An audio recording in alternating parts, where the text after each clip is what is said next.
Perhatian cerita ini benar-benar murni karangan dari penulis itu sendiri. Jadi apabila ada kesamaan antara nama tokoh karakter ataupun latar itu hanya faktor ketidaksengajaan.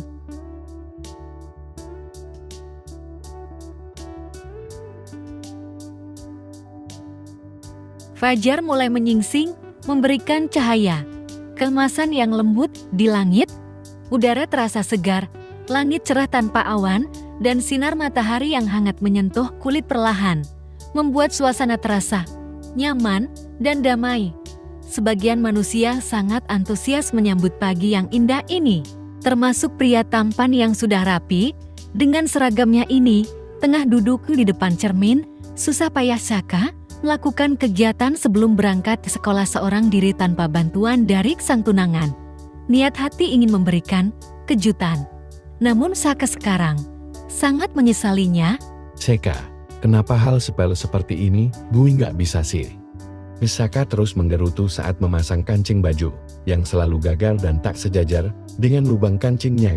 Demi Asen, gue pasti bisa. 15 menit kemudian, Saka selesai dengan kancing baju terakhirnya. Tangan kekarnya mengelap keringat yang membanjiri pelipisnya. Kenapa Asya bisa dengan cekatan ngelakuin ini? Bahkan seolah tak ada beban sama sekali. Beberapa menit kemudian bibir seksi Saka mengembang. Melihat pantulan dirinya di dalam cermin, perfect, ujarnya memuji dirinya sendiri. Walau masih jauh dengan kata yang terlontar dari bibir Saka, rambut masih acak-acakan, seragam masih berantakan, dan perkara mengenakan sepatu dan kaos kaki masih sangat jauh dari kata sempurna. Mata tajamnya melirik arloji yang sudah menunjukkan pukul 6 pagi. Sebentar lagi, sang tunangan akan datang. Ia duduk manis di atas sofa di sebelah ranjangnya, menunggu dengan perasaan yang tak bisa digambarkan. Ada rasa cemas deg-degan. Perutnya tiba-tiba mules. Namun 30 menit berlalu, Asa tak kunjung datang. Berulang kali Saka menghubunginya pun tak ada jawaban dari Asa. Hingga ia dirundung rasa khawatir, tak biasa-biasanya dia seperti ini. Langkah lebarnya ia menuruni anak tangga, hingga bertemu dengan kedua orang tuanya yang tengah sarapan bersama. Asa belum datang, Bun? Tanya Saka dengan wajah paniknya. Loh, Bunda kira udah di atas? Jawabnya. Ceka, mana dihubungi dari tadi nggak bisa lagi. Saka sembari menatap ponsel miliknya. Daripada kamu mengerutu seperti ini terus, lebih balik kamu ke rumah Asa. Takut terjadi sesuatu dengannya. Akeno bersuara. Asa juga sendiri di rumah dadinya. Keluar negeri lagi, sambungnya. Iya kah? Perasaan Bunda baru kemarin dapetin oleh-olehnya, sekarang sudah pergi lagi. Sambung Bunda Mila. Mobil sport milik Saka melaju dengan kecepatan. Tak terkendali, kedua tangannya menggenang setir dengan erat.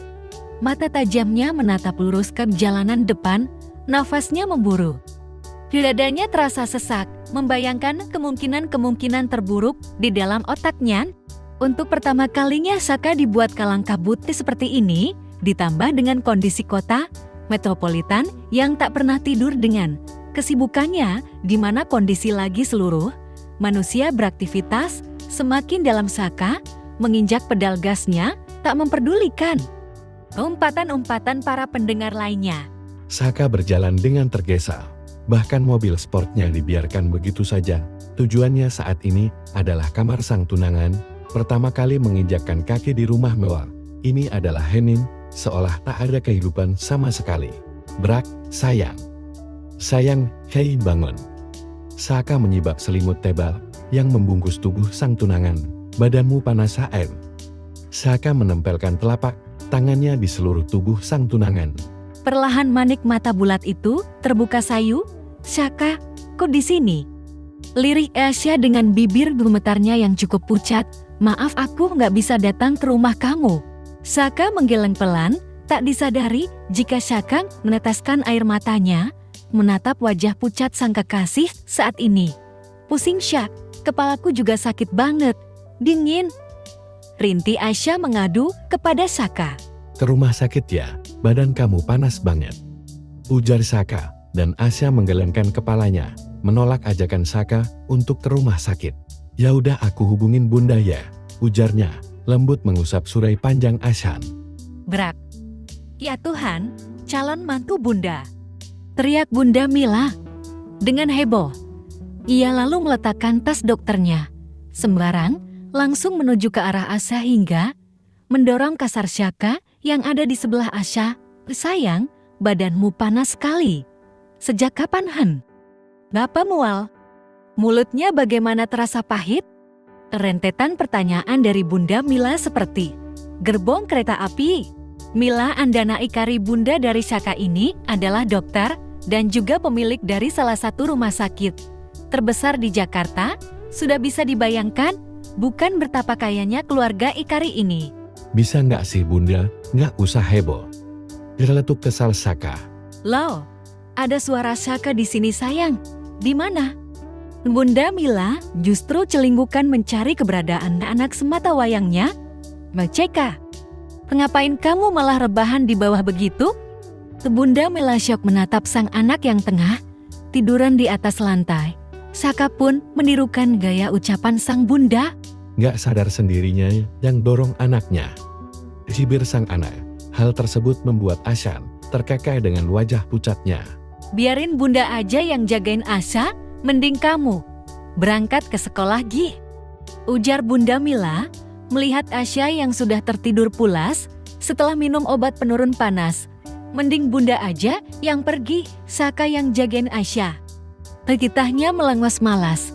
Lalu ia berjalan menaiki ranjang dan ikut serta tidur di sampingnya.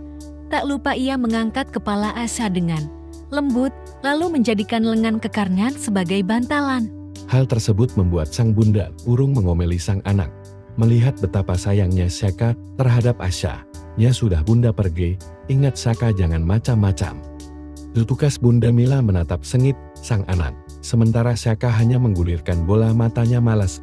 Tak sampai menunggu menit atau jam, Syaka sudah ikut memejamkan kedua bola, matanya terlelap menuju ke alam mimpi.